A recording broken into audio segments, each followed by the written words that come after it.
हिंदी हमारी शान है, हिंदी हमारा मान है, हिंदी हमारे देश की पहचान है, क्योंकि हिंदी हमारे देशवासियों के हृदय में विराजमान है। इसी भाव को लेकर जागरण लेक सिटी विश्वविद्यालय के school of languages and social sciences द्वारा हिंदी दिवस के मौके पर युवाओं को अपनी मातृभाषा से जोड़ने के लिए विशेष कार्यक्रमों का आयोजन किया गया। हिंदी भाषा हमारे देश की आत्मा है। यह केवल एक संवाद का माध्यम नहीं है, बल्कि हमारी संस्कृति और परंपराओं का अभिन्न हिस्सा है। भारत में हर साल 14 सितंबर को हिंदी दिवस मनाया जाता है। हमें हमारी सांस्कृतिक धरोहर की याद दिलाने और नई पीढ़ी को अपनी मातृभाषा के प्रति जागरूक करने के उद्देश्य से जागरण लेक सिटी विश्वविद्यालय में प्रतिवर्ष की तरह इस वर्ष भी हिंदी दिवस मनाया गया। School of languages and social sciences द्वारा आयोजित कार्यक्रम का विषय था हिंदी की महिमा, भाषा का उत्सव। कार्यक्रम में वक्ताओं ने हिंदी भाषा के महत्व और उसके विकास के संदर्भ में विचार विमर्श किया। इस अवसर पर डीन दिवाकर शुक्ला जी ने कहा कि हिंदी दिवस का यह आयोजन छात्रों के लिए हिंदी भाषा को समझने और उसे जीवन में महत्व देने का अनूठा अवसर प्रदान करता है। साथ ही उन्होंने छात्रों को हिंदी की पुस्तकें पढ़ने की भी सलाह दी। हिंदी में जो चीज़ें आप कर सकते हो वो किसी और लैंग्वेज में नहीं कर सकते, जैसे कि दूसरे लैंग्वेज में कुछ चीज़ें आप कर सकते हो वो हिंदी में नहीं कर सकते। सो एवरी लैंग्वेज हैज़ और dialect has its own beauty और इंटरेस्ट।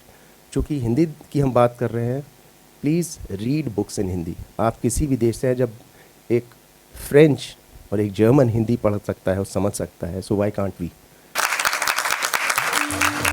मुख्य अतिथि प्रसिद्ध लेखक उदयन वाजपेयी ने हिंदी की सांस्कृतिक और ऐतिहासिक महत्वता पर प्रकाश डाला।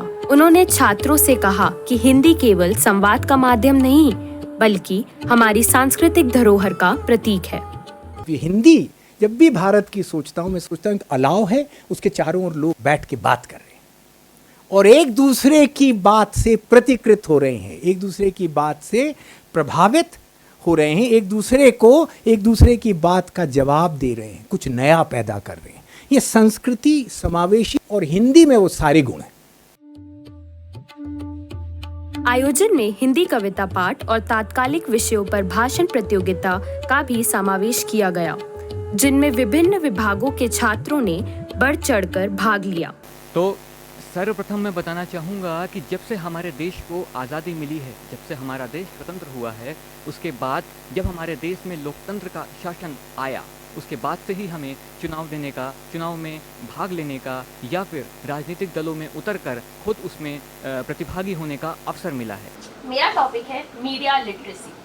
अगर हम इस मीडिया का उपयोग कर रहे हैं कोई भी जानकारी निकालने के लिए, कोई भी चीज़ समझने के लिए, तो एक इंसान होने की खातिर, एक पढ़े लिखे मनुष्य होने की खातिर हमारी ये जिम्मेदारी है कि हम उस मीडिया को परखें, उसकी जांच करें, ये देखें कि क्या वो सत्य है या नहीं। इन प्रतियोगिताओं का आयोजन छात्रों के बीच हिंदी भाषा के प्रति जागरूकता फैलाने और इसे जीवन के हर क्षेत्र में उपयोग करने की प्रेरणा देने के उद्देश्य से किया गया। कार्यक्रम के समापन के अवसर पर मुख्य अतिथि उदयन वाजपेयी जी ने भाषण और कविता प्रतियोगिता के विजेताओं को पुरस्कार प्रदान किए और छात्रों के प्रयासों की सराहना की। इस आयोजन ने न केवल छात्रों को हिंदी की महत्वता बताई, बल्कि उन्हें हिंदी को अपने जीवन में अपनाने के लिए प्रेरित किया। विश्वविद्यालय के इस कार्यक्रम की सभी ने सराहना की और उम्मीद जताई कि ऐसे कार्यक्रम हिंदी के प्रचार प्रसार में महत्वपूर्ण भूमिका निभाएंगे। मेधा साहू और मानसी झा के साथ मान्या खरे, लेक सिटी लाइव, भोपाल।